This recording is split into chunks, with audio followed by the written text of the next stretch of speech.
Hello, નમસ્તે મિત્રો. ભાગીદારી શું છે? આ ભાગીદારી ધંધામાં કે જેને આપણે પાર્ટનરશિપ પણ કહીએ છીએ, કે જ્યારે બે ભાગીદાર સાથે કામ કરે છે અને પછી બંને છૂટા પડે છે. તો આ ભાગીદારી શું છે જેને આપણે પાર્ટનરશિપ તરીકે ભણ્યા, બટ ડોન્ટ વરી, અત્યારે આપણે ભણવાનું નથી. બટ એ જાણીએ કે કેમ આખી વર્ષો સુધી એક સાથે કામ કર્યા પછી બે ભાગીદારો સડનલી છૂટા પડે છે. ભાગીદારી શું છે? જ્યારે બે માણસ, બે બિઝનેસમેન કે બે ફ્રેન્ડ સાથે મળીને ધંધો, એક ફર્મ, એક ફેક્ટરી કે એક પેઢીની શરૂઆત કરે છે, કંપની ખોલે છે, એને આપણે ભાગીદારી કહીએ છીએ. આજકાલ બહુ જાણવા મળે છે કે અમે બે પાર્ટનર વર્ષોથી સાથે કામ કરતા હતા, હવે અમે છૂટા પડી ગયા છે, અમે ભાગીદાર બંને હવે છૂટા પડી ગયા છીએ, અને પછી એ છૂટા પડીને બીજો જે પાર્ટનર છે એ ફરીથી પોતાનો બિઝનેસ, નવો ધંધો સ્ટાર્ટ કરે છે.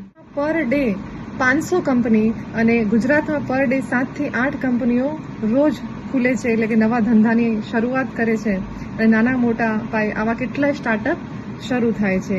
મને એ નથી સમજાતું કે વર્ષો સુધી કામ સાથે કરી, કંપનીને સારા લેવલ સુધી પહોંચાડી ને પછી અલગ થઈ પોતાની નવી કંપની શરૂ કરવી, એટલે કે 1 થી 12 ધોરણ સુધી સાથે ભણીને ફરીથી એકડો ખૂંટવાની શરૂઆત કરવી, આવું કેમ કરતા હોય છે? એમાં બંને પક્ષો હેરાન થાય છે. પેલાને બધું એક કામ એડજસ્ટ કરવામાં 5 થી 6 મહિના લાગી જાય છે, જ્યારે આ પક્ષને નવું રિસ્ક લેવું, નવું ઇન્વેસ્ટમેન્ટ કરવું અને નવો ધંધો, બિઝનેસ સેટઅપ કરવામાં પણ એને ટાઈમ લાગતો હોય છે. એવું ક્યારે બની શકે? જ્યારે બંને ભાગીદારો સાથે રહીને કંપનીને ઉચ્ચ લેવલ સુધી લઈ જાય. તેવું ત્યારે જ બની શકે જ્યારે બંને ભાગીદારો, એક ભાગીદાર બીજા ભાગીદાર પ્રત્યે ઇક્વલિટી રાખે. કેમ કે આવું ત્યારે જ બની શકે જ્યારે બંને પક્ષમાં ફાયદો ન થતો હોય, કાં એક ભાગીદારનું સ્વમાન ન જળવાતું હોય, એનું સ્વાભિમાન ન જળવાતું હોય, કે પછી એને વધારે કમાવામાં રસ હોય, ત્યારે જે જઈને પોતાની નવી ફર્મ શરૂ કરતો હોય છે. ઇક્વિલિટી હશે કે તમે 10 રૂપિયા કમાવો છો તો એટલીસ્ટ 2 રૂપિયાનો નફો તમે તમારા ભાગીદાર સાથે શેર કરો. ભલે તમારા જે ટર્મ્સ હોય કે તમે ઇન્વેસ્ટમેન્ટ કર્યું, પણ છતાંય તમારે જો એ ભાગીદારની જરૂર છે ખરેખર, અને એનાથી તમને તમારી કંપનીને ફાયદો થાય છે, તો કેમ નહીં? તમે જે કમાવો છો એમાંથી એને પણ ઓનરશિપ જેવી ફિલિંગ કરાવો.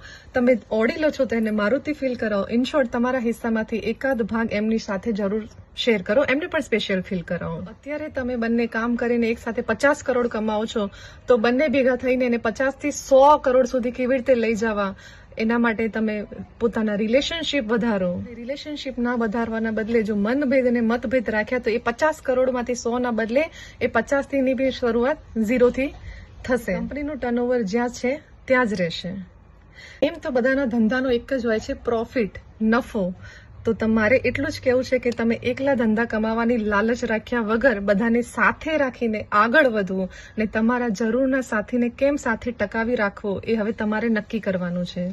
જો મારી વાતથી તમે એગ્રી હોવ તો જરૂર વિડીયોને લાઈક કરજો અને તમારો રિવ્યૂ જરૂરથી આપશો. Thank you so much.